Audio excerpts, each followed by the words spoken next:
Assalamualaikum warahmatullahi wabarakatuh. Terima kasih ibu-ibu, kita bisa berkumpul kembali dan terima kasih juga atas kedatangannya. Semoga pertemuan kita hari ini membawa berkah. Tentunya acara ini adalah acara kelanjutan, yaitu kewajiban ibu sebagai anggota PKH, program keluarga harapan, yaitu mengikuti P2K2 atau pertemuan peningkatan kemampuan keluarga.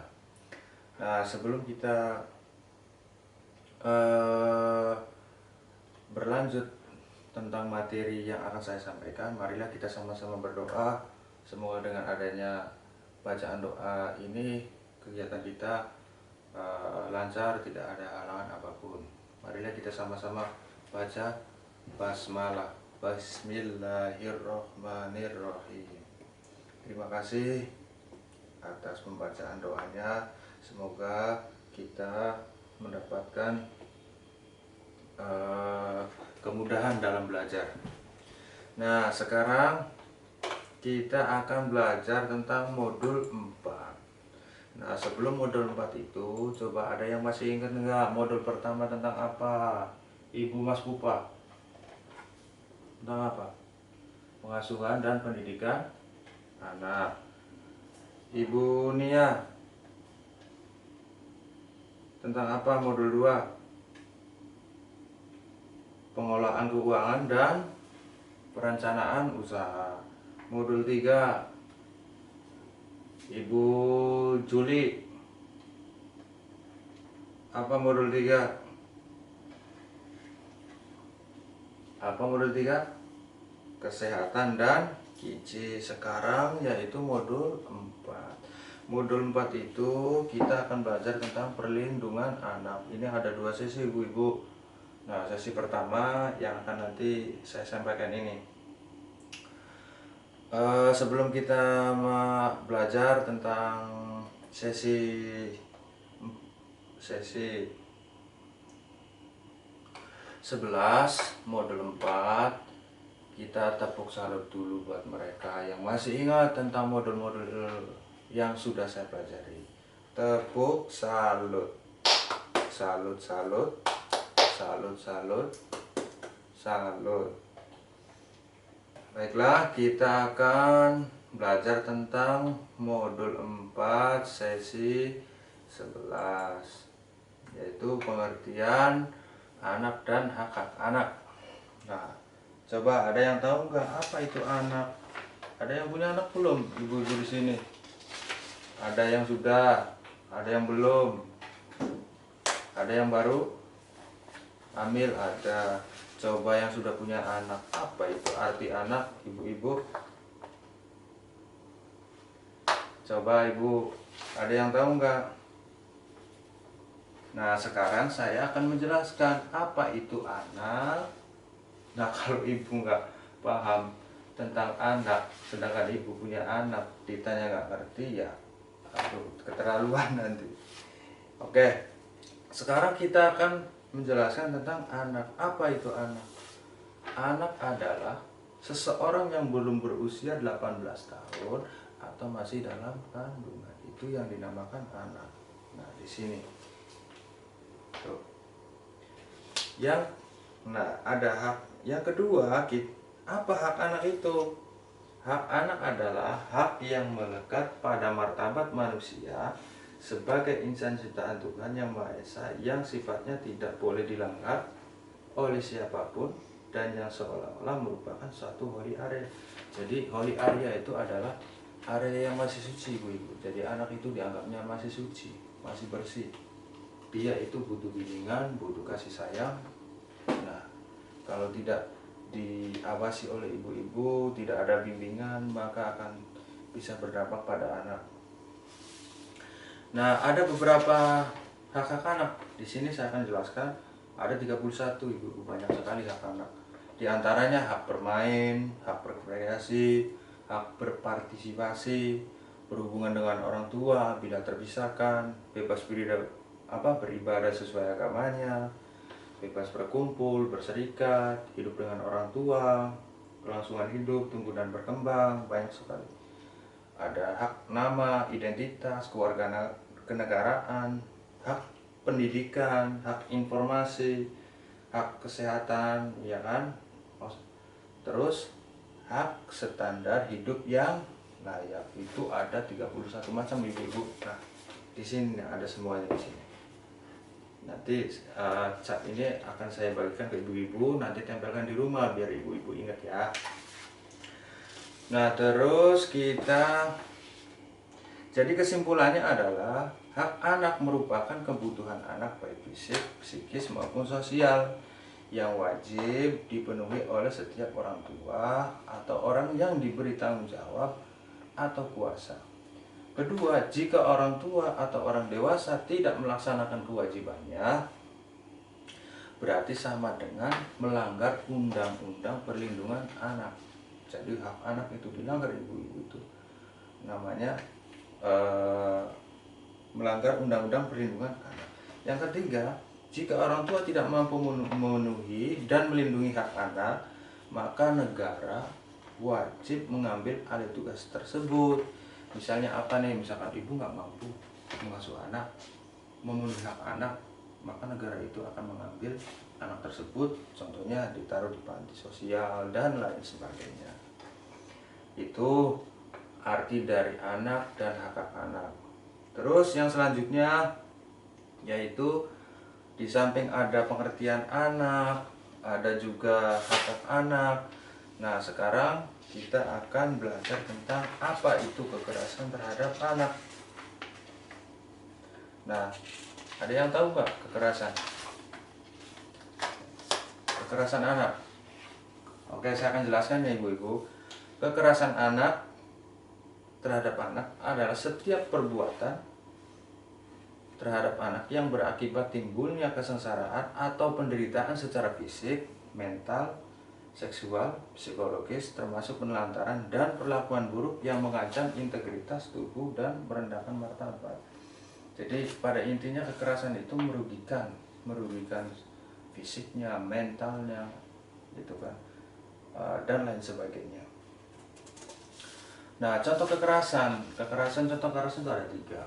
Oke, sebelum kita akan memberikan contoh, kalau saya bilang kekerasan, no. Kalau bilang kasih sayang, yes. Oke, ikutin saya ya. Kalau saya bilang kekerasan, no. Kalau bilang kasih sayang, yes. Oke, kekerasan, no. Kasih sayang, yes. Oke. Sekarang saya akan menjelaskan contoh-contoh kekerasan. Itu ada 3 macam, yaitu kekerasan fisik, kekerasan psikis, ada kekerasan seksual. Contoh kekerasan fisik itu apa ibu-ibu? Contohnya memukul, menendang, mengunjang-unjangkan anak mengunjang-unjangkan badan anak, memasukkan cabai ke mulut dan lain-lain. Itu namanya kekerasan fisik. Kekerasan psikis apa? Melototi anak, mengatakan anak bodoh, membanding-bandingkan, membenci anak, atau menjadi sasaran kemarahannya orang tua, tidak menegur anak atau pembiaran. Terus kekerasan seksual. Apa itu kekerasan seksual? Contohnya diperkosa, disodomi, dijual ke mucikari, atau panti dicolek dan lain sebagainya. Itu contoh-contoh kekerasan.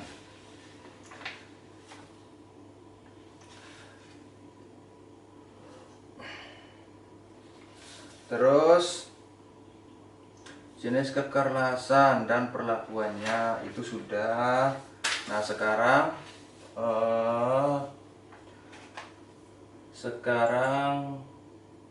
jenis dan contoh kekerasan. Jenis dan contoh kekerasan terhadap anak tadi sudah dijelaskan. Yang selanjutnya yaitu deteksi dini kekerasan seksual. Nah, sebelum anak itu terjadi, maka kita harus juga mendeteksi agar anak itu agar orang tua itu tahu. Biasanya kalau misalkan anak itu lagi murung, lagi cemas, itu coba ditanyakan ibu-ibu kepada anaknya apa yang terjadi. Tanyakan lewat hati, takutnya nanti ada apa-apa terhadap anak. Nah, sikap orang tua ketika terjadi Sikap perilaku orang tua jika anak mengalami gejala-gejala kekerasan seksual. Satu, orang tua itu tidak panik atau tidak marah, peluklah anak erat-erat. Yang ketiga, sampaikan bahwa tidak ada satu orang pun yang boleh menyakiti mereka. 4, jadilah pendengar aktif tentang cerita dan pendapatnya. Kelima, mintalah pertolongan ahli atau lembaga-lembaga layanan. Dan yang terakhir, kalau terjadi kekerasan maka laporkan kepada pihak yang berwajib. Terus yang selanjutnya yaitu cara penjagaannya, yaitu memahami tumbuh kembang anak, yaitu cara penjagaan kekerasan di keluarga. Memahami tumbuh kembang anak, membantu kesulitan anak, memberi pujian, tidak memberi julukan negatif pada anak, melakukan kegiatan bersama. Jangan mudah panik jika menghadapi anak melawan. Itu. Terus yang ada juga arti dari anak istimewa. Apa itu anak istimewa? Anak istimewa adalah anak-anak yang memerlukan perhatian khusus ibu-ibu, yaitu dalam segi mental atau intelektual dan sosial, tetapi mampu mengembangkan kemampuan-kemampuan baru dari potensi yang ada. Contoh anak istimewa itu tunarungu, tunanetra, tunadaksa.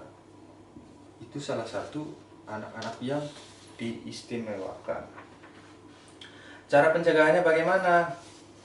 Yaitu kita sebagai manusia harus menyadari bahwa anak adalah amanah dari Tuhan yang Maha Esa, sehingga orang tua berkewajiban menjaga.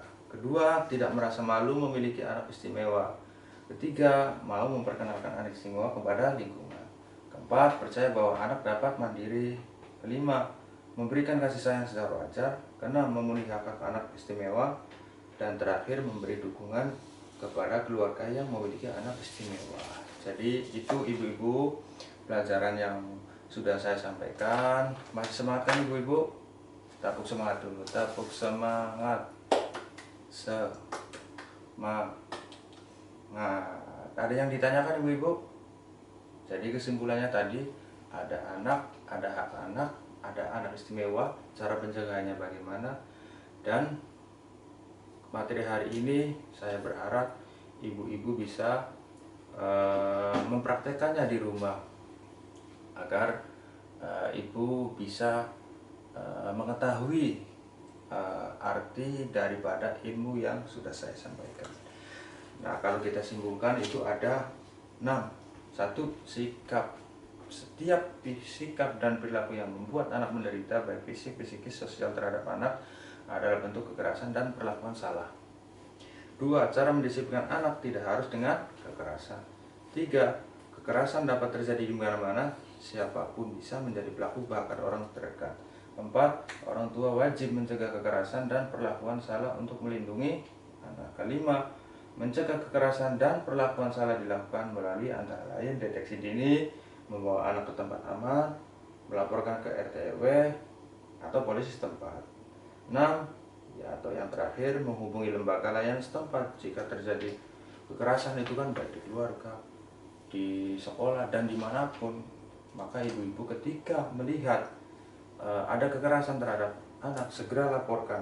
Itu ada, bisa juga di P2TP2A, bisa PPA, hotline polisi, atau KPAI, bisa juga Komisi Perlindungan Anak Indonesia, dan terakhir pengaduan KPP dan PA.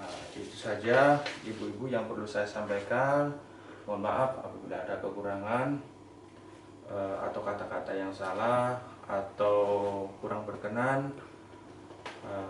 Kalaupun misalkan kurang jelas, bisa nanti kita diskusi kembali untuk pertemuan berikutnya. Kurang dan lebihnya mohon maaf. Billahi taufiq wal hidayah. Wassalamualaikum warahmatullahi wabarakatuh.